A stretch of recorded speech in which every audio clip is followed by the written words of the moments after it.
नमस्कार दोस्तों, स्वागत है। मेरे चैनल भक्ति की जानकारी में नवरात्रि का पर्व माता रानी की भक्ति और आराधना का सबसे बड़ा पर्व माना जाता है। इस दौरान 9 दिनों तक मां दुर्गा के विभिन्न रूपों की पूजा अर्चना की जाती है। विशेष रूप से नवमी तिथि का महत्व सबसे अधिक है, क्योंकि इस दिन मां सिद्धिदात्री की पूजा की जाती है। मान्यता है कि नवमी के दिन विधि विधान से खोइंच खोइंची की भावना करने से माता रानी प्रसन्न होती हैं और घर में सुख समृद्धि का वास होता है। अब जानते हैं खोइंच में क्या क्या होना चाहिए और किस प्रकार श्रृंगार का सामान रखा जाता है। खोइंच एक प्रकार का पूजन विधान है, जिसमें कपड़े के पोटली या थाली में माता रानी का श्रृंगार और भोग का सामान रखकर उसे अर्पित किया जाता है। नवमी के दिन महिलाएं और कन्याएं मिलकर खोइंच की भावना करती हैं।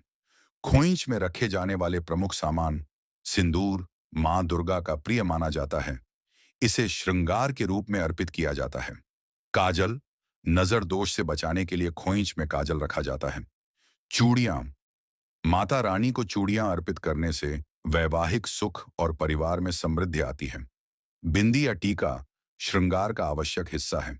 लाल चुनरी या कपड़ा, लाल रंग माता रानी को अत्यंत प्रिय है, इसलिए खोइंच में लाल चुनरी अवश्य रखी जाती है। सिंदूर, डिब्बी और कंघी मां को सुहाग का प्रतीक अर्पित किया जाता है। नारियल पूर्णता और शुभ फल का प्रतीक है। फल एवं मिठाई, विशेषकर हलवा पूरी और चने का भोग अर्पित किया जाता है।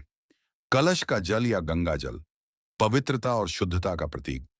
जब खोइंच की थाली सजाई जाती है तो उस पर रोली, अक्षत और हल्दी से स्वस्तिक बनाना चाहिए।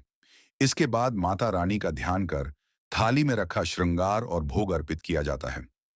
माता रानी को 16 श्रृंगार अर्पित करने की परंपरा है। यह स्त्री शक्ति, सौंदर्य और वैभव का प्रतीक है। इसलिए खोइंच में बिंदी, सिंदूर, कंघी, काजल, बैंगल्स, चूड़ियां, पायलब, बिंदी और चुनरी रखने का विशेष महत्व होता है। खोइंच की भावना कैसे करें? सबसे पहले घर को साफ सुथरा कर पूजन स्थल पर माता रानी की मूर्ति या चित्र स्थापित करें।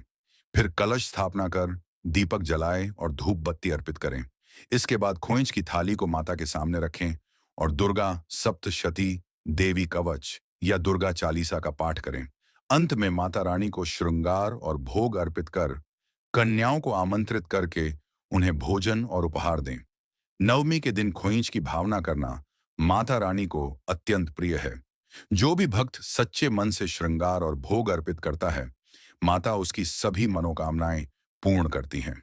यह परंपरा केवल पूजा का विधान नहीं, बल्कि स्त्री शक्ति का सम्मान और परिवार में सुख समृद्धि की कामना का माध्यम है।